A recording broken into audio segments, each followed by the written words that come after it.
అబ్రహాములో ఉన్న ఒక గొప్ప గుణం ఏంటో తెలుసా?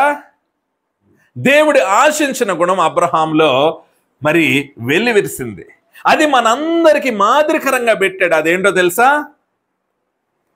Walk by faith, not by sight. దేవుని మాటకు విశ్వసించి నువ్వు కదులంతే, నడువు దేవునితోటి.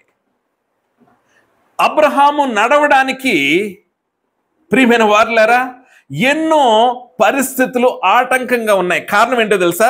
అబ్రహాం వృద్ధాప్యంలో ఉన్నాడు. దేవుడు అన్నాడు, నేను చూపించే దేశానికి వెళ్ళు, నేను గొప్ప జనాంగంగా చేస్తాను. ఇంక ఒక పిల్లోడే లేడు. పుట్టితే ఎంతమంది పుడతారు?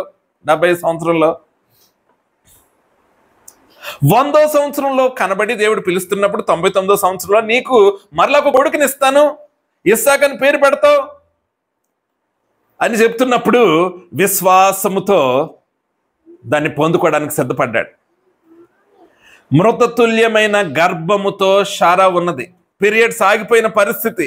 పీరియడ్స్ ఆగిపోయిన నా భార్యకు మరలా కుమారుడు ఎలా పుడతాడు?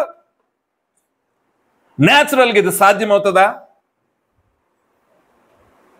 He not walked by sight, he walked by faith. దేవుని యొక్క విశ్వాస మూలముగా, దేవుని మీద ఉన్న విశ్వాసముతో అతను అడుగులు వేయట మొదలు పెట్టాడు. ప్రియమైన వారులారా, వినుట వలన విశ్వాసము అధికమవుతుంది.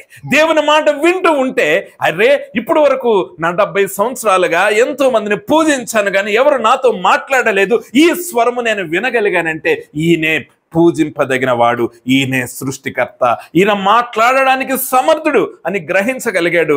మరి ఆ విషయంలో ఎప్పుడు ఫెయిత్తో అడుగులు వేస్తూనే ఉన్నాడు. కొన్నిసార్లు ఫెయిల్ అయ్యాడు, కానీ దేవుడు సరిచేస్తూ ముందుకు నడిపిస్తూనే ఉన్నాడు.